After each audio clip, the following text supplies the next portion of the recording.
Hello and welcome back to Tesla News. My name is Marian and I'm your host today. I'm glad to have you back here on my channel.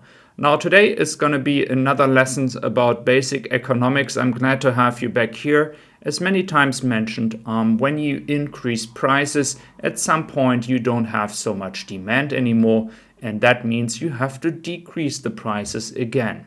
And now this is pretty much what Tesla is doing right now. It is no science that Tesla is working on here. They just had to do that over the past quarters, and now they're moving backwards, and that is not a bad sign.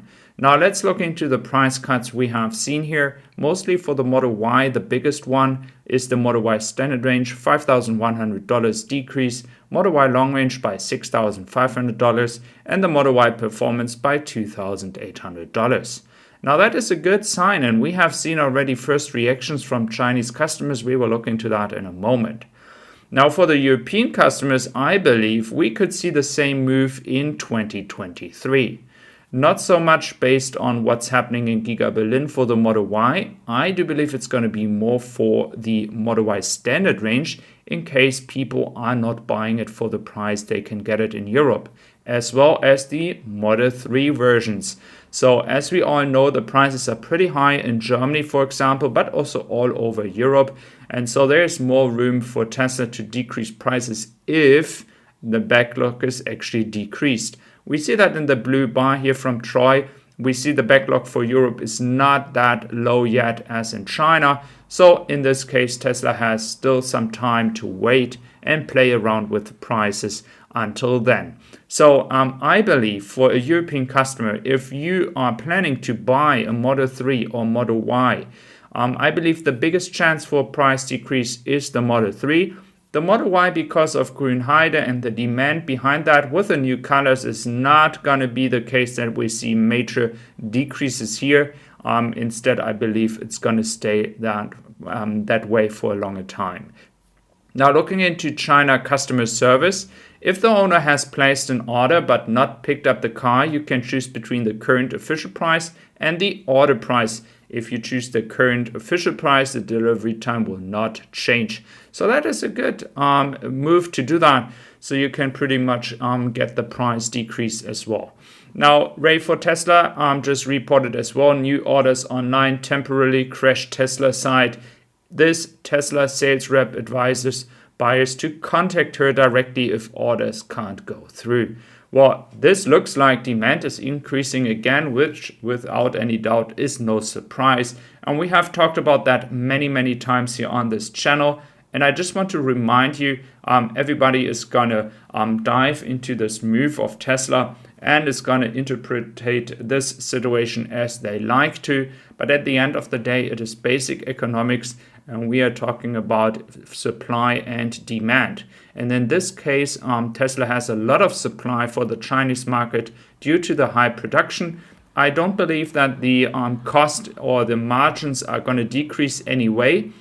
Keep in mind that Giga Berlin and Austin have been affecting the margins in general. And I think this is going to be actually, if you take that into the next 2 quarters, despite the price decreases, I do expect margins of around 30%, as Giga Berlin and Austin are going to make profits at some points, and then the margins are going to increase as well. So that is good news. And let's look into the carriers. We have RCC Amsterdam, Clovis Summit, and the Azerbaijan close to Singapore. Viking Queen already on its way through Sri Lanka. Grand California, Hook Copenhagen already on their way to Suez Canal, Hook Copenhagen already in the Mediterranean Sea, as well as the Clovis Supreme on its way to Barcelona. So now this looks all good. I mean, we have lots of carriers on their way, and that is still early in Q4. We have another ship actually already in Shanghai at the port. So it looks like that we could see another carrier for Europe. Again, we have to really look until we have confirmation to see if that is true that it's going to Europe. I'm not forgetting about people in Australia. I think it's just a question of time until the first carriers will continue moving in Q4 to the Australian market.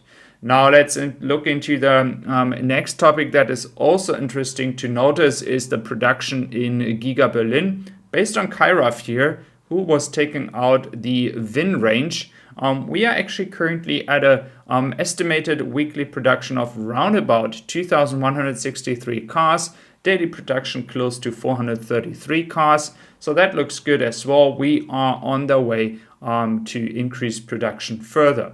Keep in mind, Austin currently catching up to Giga Berlin, as Austin is having the potential of reaching 2,000 cars now. I do expect to have battle of production rates, but I do believe that Austin is going to catch up and is going to pass by for whatever reasons. But I think the focus in Austin and the manpower and the potential is much, much faster being seen as here in Giga Berlin.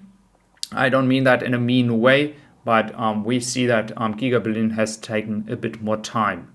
Now let's look into the 2022.40.1 is now available.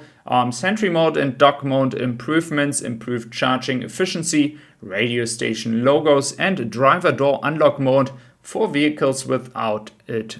So we see more and more Tesla updates when it comes to the software. And we're going to look into what's going to happen in the next few weeks. We really have Tesla here moving a lot of software updates over the past months. Recently, it has been that case. Normally, Tesla is doing that a lot by the end of the year, but it really looks like that Tesla is moving forward to do that all over the place in the next year. Now, let's look into the last update, which is interesting for Mexico. So, the state of Mexico, not the country of Mexico. Elon Musk has been there and he was actually talking. And we've seen a lot of people trying to attract a factory. I don't see a factory when it comes to cars and a gigafactory in Mexico state. I do believe Tesla would choose a different place to do that. And they currently have Austin. I think something like a moving to Detroit would be actually smart, like Tesla moving into Germany in the hub of German car makers. It could be a very good case to move forward and actually try to do that in Detroit. So I would like to thank you for your support in all the time you have been with me. Thank you very much for that, and I'm glad to have you back here today. And I would be appreciating your support tomorrow with another update here on this channel. Thank you very much. Take care.